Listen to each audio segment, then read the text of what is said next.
Маған жекеме көп жазып жатыр. Сен оттап отырғанда елдер той тойлап жүр деп. Әрине той тойлайды, әрине қарқылдап жүреді. Өйткені оларға қазақтардың, біздің елдің болашағы бештейін. Неге десеңіздер, қарқылдап жүретін әйелдер өзінің ерін де, елін де сыйламайды. Қарқылдап жүретін әйелдер өздерінің ерлерін күн туған кезде лақтырып кетеді, былай айтқанда. Өзінің ерін лақтырған әйелдер күн туған кезде өзінің елін де лақтырып кетеді. Неге десеңіз, ел үшін туған бір туар азаматымызды қанішерлер өлтірген кезде, сол қанішердің тойында той тойлап, қарқылдап күліп, басы жерге дейін иіліп, қызмет жасаған әйелдер бар. Сол себепті қарқылдап жүретін әйелдерді маған үлгі ретінде айтып, олар той тойлап жүр деп, маған мақтанбаңыздар. Той тойлайтын кезі олардың. Ал елде қандай мәселе болып жатыр, олардың сіздерге түкіргені бар. Қалайсыңдар ай? Ойбай. Өз-өзім мақтамасам, ешқайсың мақтайын деп жатқан жоқсыңдар. Бүгін мен молодец болдым.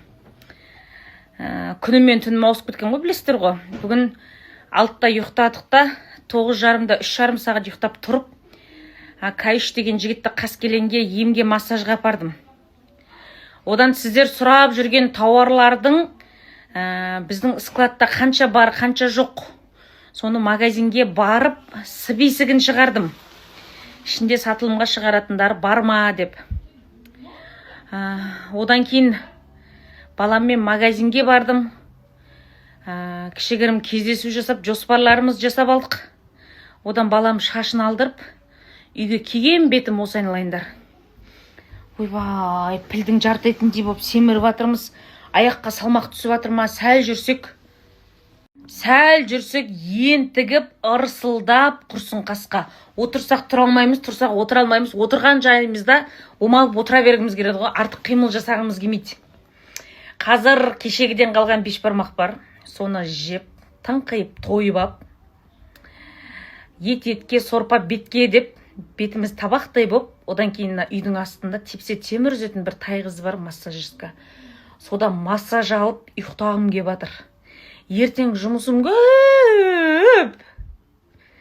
Өз солай болады ше, Құдайдан қолың бос, ай қарап, шошқа тағалап жүрген кезіңде баратын ештеңе жоқ та, істейтін ешқандай план жоқ, әйтеуір бір осы жер басып жүрген пенденің біреуі болып жүресің.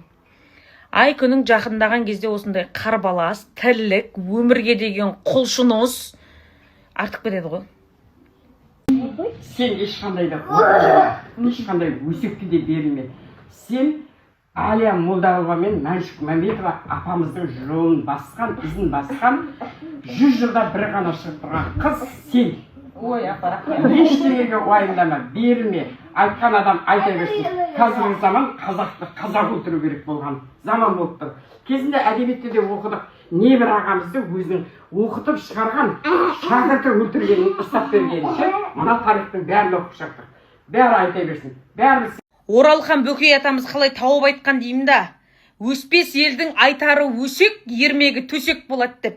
Біреудің байының интервьюін көріп ап, қатындікі дұрыс сауап қойған, еркектікі бұл жерде дұрыс емес деп. Біреудің өмірін талқылағаннан басқа не бітіріп атсыздар? Уақыт деген қылыш дейді, сен кеспесең сені кеседі.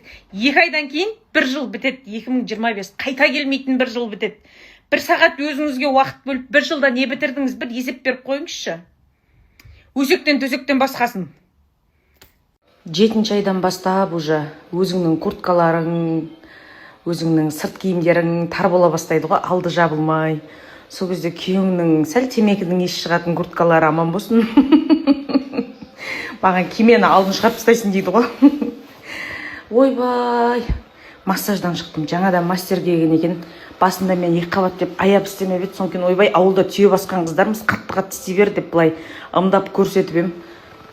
Ой, рахат-ай. Шетел асып, сонау тай елінен келіп жұмыс жасап жатқан қыздардың еңбегін осындай массаждан кейінгі рахатын көріп, мясо по-тайски істеп әкеп берген келіп кетеді ғой ше. Ойбай, рахатнай. Үйдің астындағы осыған келуге өзімізге келгенде ақша қимаймыз, уақыт қимаймыз ғой. Бір күн демалып, ертең емес арғы күн тағы келем деп шешіп кеттім, в общем, аман болсақ. iPhone 16 мен түсірілген соңғы стористі көріп аңыздар, айналайындар. Ал құтты болсын, берекелі болсын, табыс әкелетін, тек қана жақсы жаңалығы әкелетін телефон болсын. Блогер емеспіз бе? Бірінші алу керекпіз ғой бұндай дүниелерді. Ойпырмай, ақша жоқ дейміз. Жоқ қой. 2 терабайты в наличии жоқ дейді, заказбен дейді. Бұйыртып алдық енді, құтты болсын, айналайындар. Ампакинг жасайын тық деп десем, балам ашып тастаған ғой, жемәң қапшы. Алғашқы сарапинасы түсіп үлгерген ғой. Кеше Кай жігіт деген тойдан келгеннен кейін самса деп еді. Оны жалқауланып істеген жоқпын, жаңа бауырсақ деді, енді ұят болар дедім. Сөйтіп түннің бір уағында бауырсақ істеп жатырмыз. Содан кейін кештетіп үйге қонақ келеді деген Рома соған қазанға ет салып қойғам. Ол қонақтарымыз етіміз піспей келіп кетіп қалды шай ішіп. Сонымен өзімізге қалды бұл етте. Бір қазан болып. Бәр мейірім, мәхәббәтімді салып илеп едім қамырын. Ойымдағыдай шықты, дәмі бәрі ше. Бісміллә. Ал пісіріп болдым. Мынау енді тастайтындай емес, жаңағы бауырсақтардың, домалақтардың шет-шеттері қалған ғой, сонда осылай пісіріп ала салдым. Негізі көп қып пісіргем, пісіру барысында үйістіп, кішкентай қолдар кеп алып кетті. Одан папалары 2 тарелкасын жеп алды, чаймен. Ас болсын. Қызым. Ал. Бауырсақты болдық қой, енді қараңыздар, тойып алдық бауырсаққа. Мынан қарасаңыздар, шойбу. Мынандай сүрік құйрықтар көп морозилькте тұр. Алла нәсіп етсе, балаларды сүндеттеу керекпіз. Сол кезде енді сүндеттелген екен Құран оқытамыз ғой. Сол кезде 5 бармаққа қосамыз деп. Расултайдың 10 күннен кейін 1 жасы, тіпті 9 күннен кейін ба. Тұсауын кесеміз деп. Сол кезде сүндет той, тұсау кесер, барлығы енді үйде Құран оқыта саламыз. Келген қонақтарға енді міндетті түрде ет асылады. Соған қамырға, сорпаға, етке дәм береді деп осындай сап-сары сүрленген құйрық майлар дайындап отқанбыз ғой. Ол күн келем дегенше өзіміз жеп тауысатын болды. Бетім майын қарасаңыздаршы. Кілкіп алып, қайнатып қойып, ертең сорпалы тамақтарға қоссаң, ойбу. 5 бармақ жейтіндер бар ма? Өтпедіңіздер ма? Босқа қалды. Ертеңге енді бауырсаққа тыңқиып алды бала шағам бәрі. Өзімізде. Түнгі сағат 2-ден кейін балалардың тамақ сұрайтынын білесіздер ғой.